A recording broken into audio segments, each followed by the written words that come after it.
Well, hello, friends. Thank you so much for joining me back on my YouTube channel. My name is Sarah, and I am a licensed nail technician and nail artist who specializes in structured gel manicures or builder gel, whatever you've heard about it online. Today, I am going to be doing a tutorial on how to do those really cool jade nails, like the ones that look like a jade stone. I have been seeing them kind of all over Instagram the last couple of weeks, and so I wanted to do my take on it. And luckily enough, my client was willing to oblige me and let me film her manicure. So, if that sounds like something that you're interested in, go ahead and keep on watching. Well, hello, and thank you for watching. Today I am going to be demonstrating my interpretation of how to do jade nails. So I start off by using a custom mixed, very sheer, kind of pale green color. All of the information will be listed down below and linked in the description box. And I usually try and do a blog post that kind of goes into more detail about what I'm doing. So I'm using an angled brush from Kokoist to apply this color on the fingers that my client wanted. And this is just a really milky, sheer, beautiful color that still allows the base, which is a really pretty sparkly pink. It's Mochi from Nail Thoughts. It allows that to shine through. That's what we do when we get a little fuzz.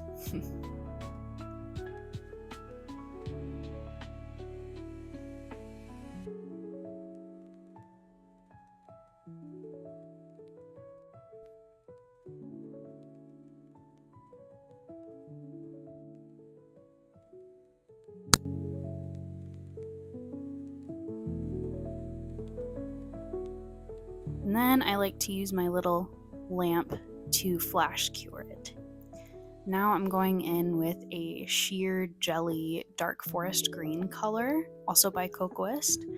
And basically I just let my low blood sugar take the steadiness out of my hands for these lines.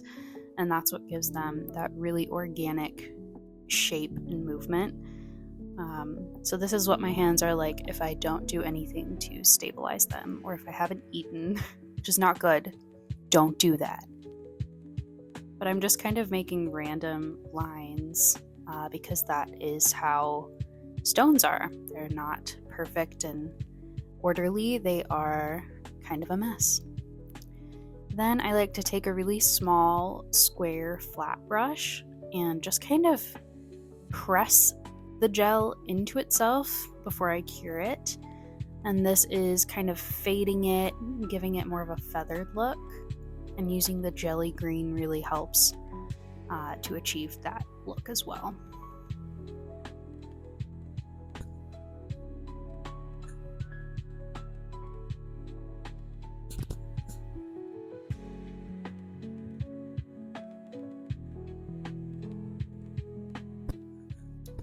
Once I am happy with that, then I grab my little flash curing flashlight and just cure it for a few seconds.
Now the next step that I'm going to do after flash curing this is I'm going to mix together a few colors to create my highlight lines. And I mixed together kind of a sheer creamy off-white color with a really pigmented kind of minty green. Both of them are from Kokoist as well. There you see the minty green, and I already had a little bit of that milky white on my little palette there. So I'm just gonna mix those together kind of loosely, not too perfectly, so there's still some variation in it.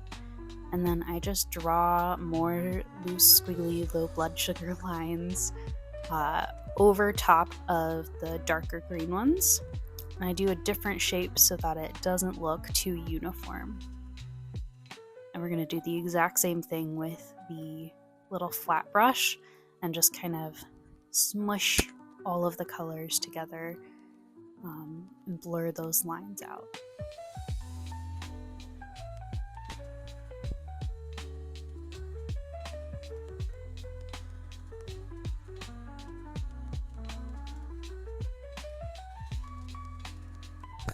And I do like to wipe my brush off in between a few of the lines, just if I feel like there's too much product on it, so that I still get that same effect of the blurred out lines without having it be too strong.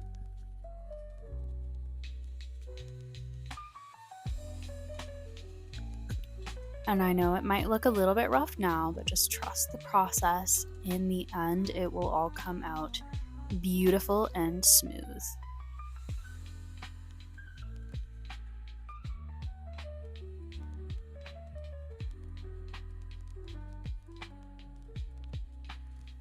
And as you'll probably see, I am not trying to make really thick lines, but I'm not trying to make them too fine either, because if they're too fine, then I don't really have anything to work with when I am blending the line. But if it's too thick, then it just doesn't look natural, and it doesn't give that effect that I'm trying to achieve.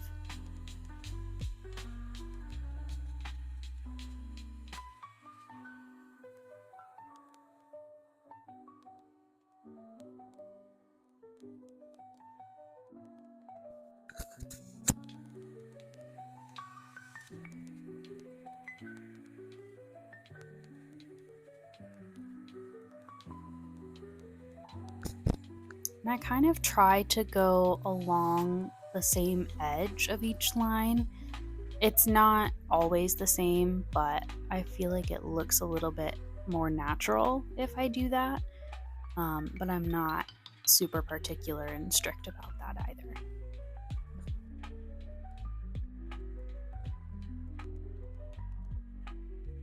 Apologies for the background noise.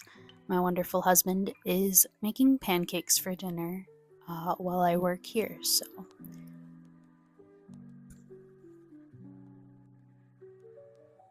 Alright, now we're on the other hand, and I'm doing the exact same thing, just different patterns. I try not to look at the other ones and just kind of trust the process so that everything looks as natural as possible.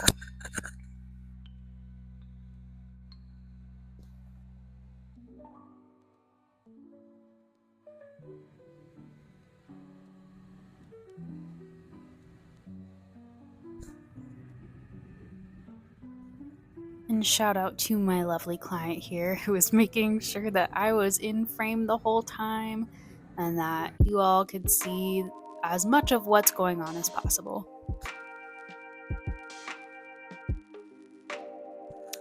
And like I said earlier, the base that we did on all of the other fingers is Mochi Builder Base from Nail Thoughts.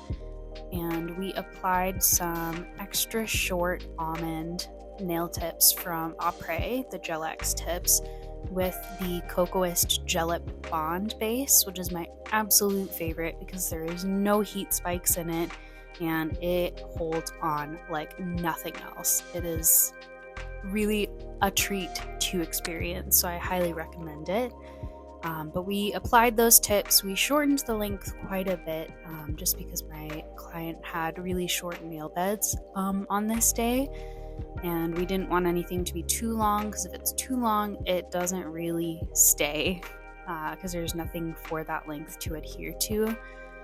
So we chopped him down a little bit, and then we did just a very slight overlay with that mochi base.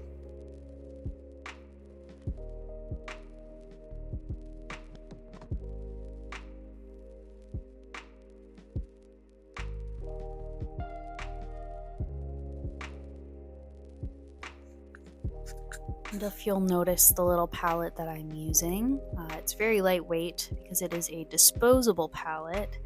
I kind of get these in bulk on AliExpress because they are really inexpensive and it saves so much time when cleaning because I don't have to re-clean a whole new palette.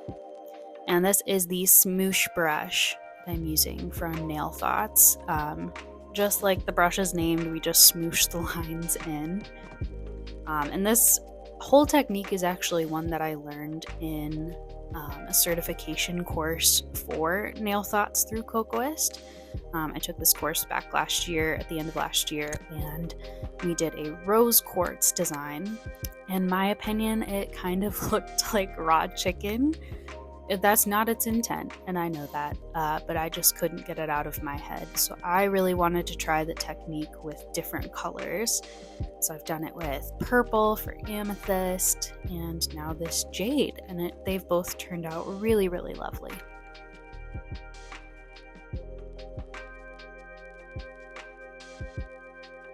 And again, all of the products that I used today will be linked down in the description box. And also in the blog post, I'll go into a little bit more detail of why I chose the products I did. And here we are now at the final step. We are top coating, and this is the Kokoist Ultra Glossy Top Coat. It is my absolute favorite right now. Before I had used it, I was just using kind of whatever was cheapest, Amazon brands and everything. And I was like, well, top coats don't really make that much of a difference. But I am telling you right now, after I used it, after I had to buy it for a class, I fell in love with it. It really is a lot more glassy and glossy and clear than the other cheaper top coats that I had been using. So I have completely switched over to using these Kokoist ones. They are incredible.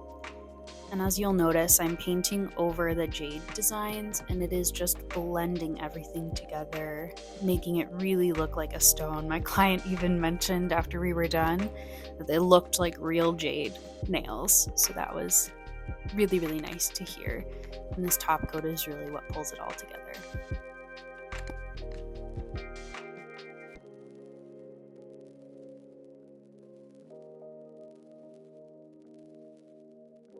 And I really like to take my time with my top coats because that's the final step. That's the cherry on top of everything. So you really want it to be as perfect as you can make it be.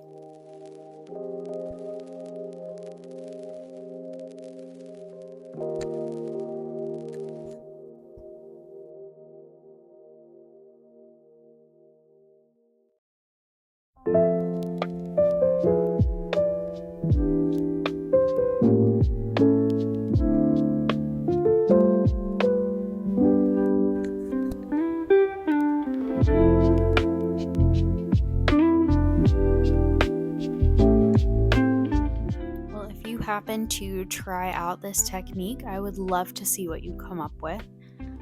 Feel free to post it on Instagram and tag me. I am at La Travaille Nail Studio, and I'll be linked down in the description box as well. I really would love to see your take on it, what you change, what products you use, and I'd love to just see everyone's work. And this is the finished product. Thank you so much for taking the time out of your day to watch my video. I hope you enjoyed. Feel free to subscribe, like, and comment on the video, and turn on the little notification bell so that you can get notified when I have a new video. Have a great day. Bye.